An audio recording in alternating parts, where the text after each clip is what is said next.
They see my disability, I see my ability. They call me disabled, I call myself differently able. There are some incidents that happen in your life. Those incidents break you, deform you, but they mold you into the best version of you. And the same thing happened to me. I was 18 years old when I got married. My father wanted me to get married. And all I said was, if that makes you happy, I will say yes. And of course, it was never a happy marriage. Just about after 2 years of getting married, I met a car accident. Somehow my husband fell asleep and the car fell in the ditch. He managed to jump out, saved himself. I'm happy for him. But I stayed inside the car and I sustained a lot of injuries. The list is a bit long, don't get scared. The wrist was fractured. Shoulder bone and collarbone were fractured. My whole rib cage got fractured. And because of the rib cage injury, lungs and liver were badly injured. I couldn't breathe. I lost urine and bowel control. That's why I have to wear the bag wherever I go. 3 vertebrae of my backbone were completely crushed. And I got paralyzed for the rest of my life. I finally ended up in a hospital where I stayed for 2.5 months. I underwent multiple surgeries. One day doctor came to me and he said, well, I heard that you wanted to be an artist, but you ended up being a housewife. I have a bad news for you.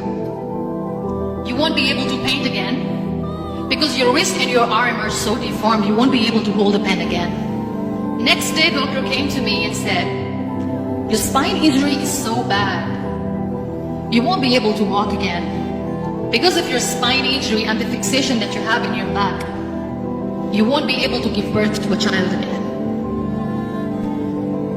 That day I was devastated. I asked my mother, why me? And that is where I started to question my existence. Why am I even alive? And that is where I realized that the words have the power to heal the soul. My mother said to me, this too shall pass. God has a greater plan for you. I don't know what it is, but He surely has. And in all that distress and grief, somehow or the other, those words were so magical that they kept me going. One day I asked my brothers, I know I have a deformed hand, but I'm tired of looking at these white walls in the hospital and wearing these white scrubs. I'm getting tired of this. I want to add more colors to my life. I want to do something. Bring me some colors, bring me some small canvas. I want to paint. So the very first painting I made was on my deathbed, where I painted for the very first time. It was not just an art piece or just my passion. It was my therapy. And then I was discharged and I went back home. And I went back home and I realized that I had developed a lot of pressure ulcers on my back and on my hip bone. I was unable to sit. There were a lot of infections in my body, a lot of allergies. So doctors wanted me to lie down on the bed straight for not 6 months, for not 1 year, for 2 years. I was bedridden, confined in that one room, looking outside the window, listening to the birds chirping, and thinking maybe there will be a time when we'll be going out with the family and enjoying the nature. That was the time where I realized how lucky people are. That is the time where I realized that the day I'm going to sit, I'm going to share this pain with everyone to make them realize how blessed they are, and they don't even consider them lucky. That day I decided that I'm going to fight my fears. We all have fears. Fear of unknown, fear of losing people, fear of losing health, money. We want to excel in career, we want to become famous, we want to get money. We are scared all the time. So I wrote down one by one all those fears. And I decided that I'm going to overcome these fears one at a time. You know what was my biggest fear? Divorce.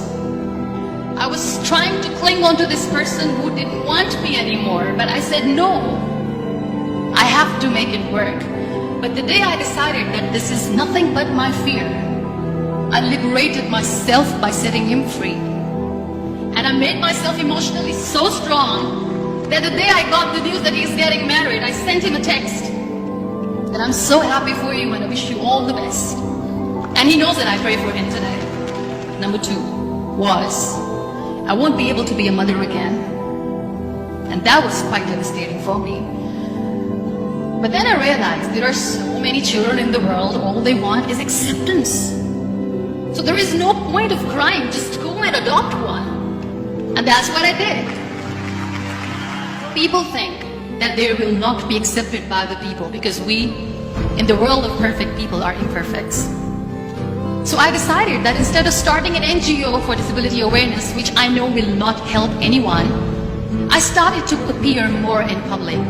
I started to paint. I decided that I'm going to join the national TV of Pakistan as an anchor person. And I've been doing a lot of shows for the last 3 years. I became the National Goodwill Ambassador for UN Women Pakistan. And now I speak for the rights of women, children. We talk about inclusion, diversity, gender equality, which is a must. Every time I go in public, I always smile. It's always a big toothy smile on my face, and people ask me, don't you get tired of smiling all the time? What's the secret? I always say one thing, that I have stopped worrying about the things that I have lost, the people that I have lost. Things and people who were meant to be with me are with me. And sometimes, somebody's absence makes you a better person. Cherish their absence. It's always a blessing in disguise. Live your life fully. Accept yourself the way you are. Be kind to yourself. Be kind to yourself. I'll repeat, be kind to yourself, and only then you can be kind to others. Love yourself and spread that love. Life will be hard. There will be turmoil. There will be trials, but that will only make you stronger. So when you accept yourself the way you are, the world recognizes you. It all starts from within.